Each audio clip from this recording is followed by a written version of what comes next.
The city's bustling marketplace was always crowded during the day, but as the sun dipped below the horizon, the streets emptied out, leaving behind an eerie silence. By midnight, the marketplace was supposed to be dead, just cold steel shutters and vacant stalls. Yet, Arjun had heard rumors of something else, something terrifying that happened when the world slept. The midnight market, they called it. No one knew who ran it or where the vendors came from. It was said to appear only for those who sought it, hidden between the gaps of reality. Arjun had always dismissed such stories as urban myths, tales spun by the old-timers to spook the younger generation. That was, until he received the invitation. A torn piece of parchment lay on his doorstep, scrawled with words in a language he couldn't recognize. But below the cryptic script, one phrase stood out clearly: "Come to the market at midnight. The things you seek are waiting." Curiosity overpowered logic, and against his better judgment, he found himself walking towards the deserted marketplace as the clock struck 12. The transformation was almost imperceptible. One moment, the marketplace was its usual lifeless, self-dark alleys, closed shops, and the faint scent of rotting produce. But as he turned a corner, he stepped into another world. The stalls were open, but they weren't the same ones from the day.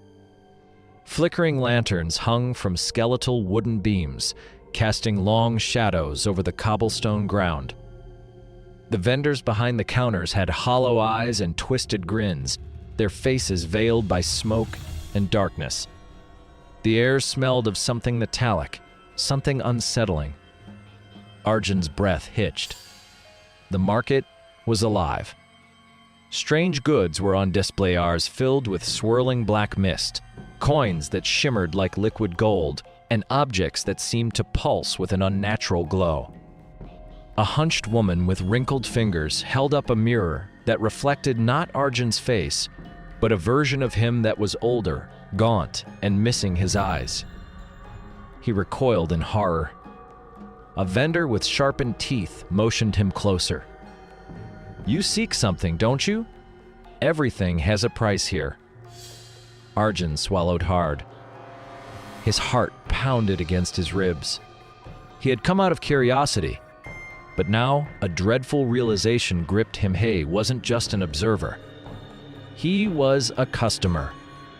He tried to leave, but the alleys twisted into unfamiliar paths, leading him deeper into the labyrinth of the midnight market. The stalls grew stranger, the merchants more grotesque. Some whispered his name as he passed, their mouths stretching into unnatural smiles.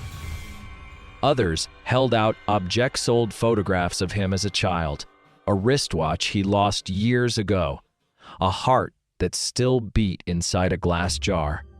Terror gnawed at him. Then he saw it. At the very end of the winding corridor stood a towering stall draped in black silk. A hooded figure stood behind it, skeletal fingers resting on a rusted cash register. Unlike the other vendors, this one didn't call out. He simply waited. Arjun hesitated before approaching. A single object lay on the table, his own shadow, writhing as though trapped in liquid glass. "Your shadow has been here for a long time," the figure murmured. "It is time to reclaim it." Arjun staggered back. "What do you mean, my shadow is?" He turned his head slightly, and his blood ran cold.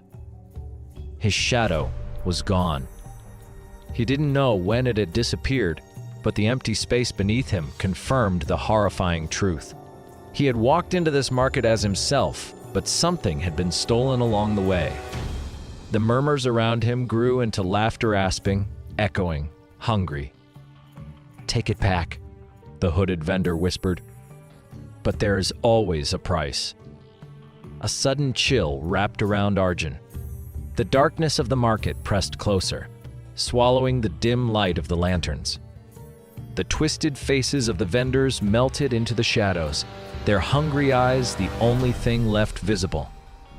And then, everything went dark. Days later, people noticed Arjun's absence. His home was untouched, his belongings undisturbed. The only thing out of place was a single parchment on his doorstep with new words scrawled upon it, "The things you seek are waiting." Arjun woke up gasping, his lungs burning with the weight of stale air. Darkness surrounded him, thick and suffocating. He tried to move, but his limbs felt heavy, as though something unseen bound him in place. Whispers slithered through the void, distant yet deafening. He belongs to the market now. His heart pounded against his chest. He wasn't home.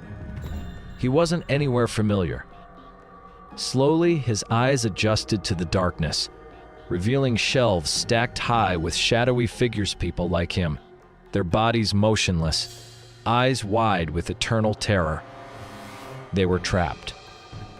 A reflection shimmered on the glass of the shelf before him. He barely recognized himself.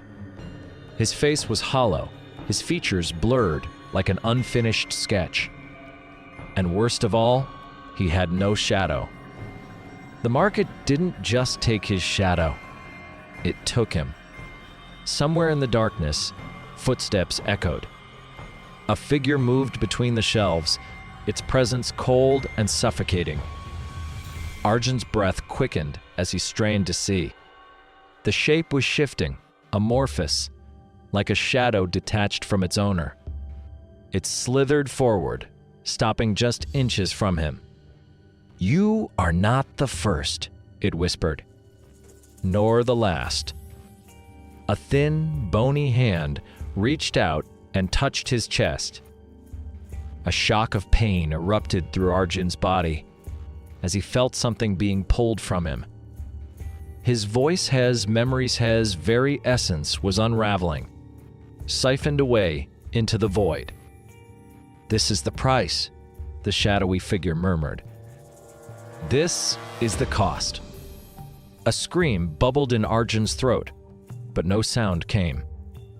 His own shadow, the thing that had once belonged to him, now stood before him, watching. It smiled. Then, as if obeying some unseen command, it turned and walked away, vanishing into the labyrinth of the midnight market. Arjun tried to call after it, to move, to fight, but he couldn't. The weight of the darkness pressed in on him, forcing him deeper into the shelf, his form becoming still. He was now just another item in the endless collection of the midnight market. And somewhere beyond, in the waking world, the invitation found another doorstep.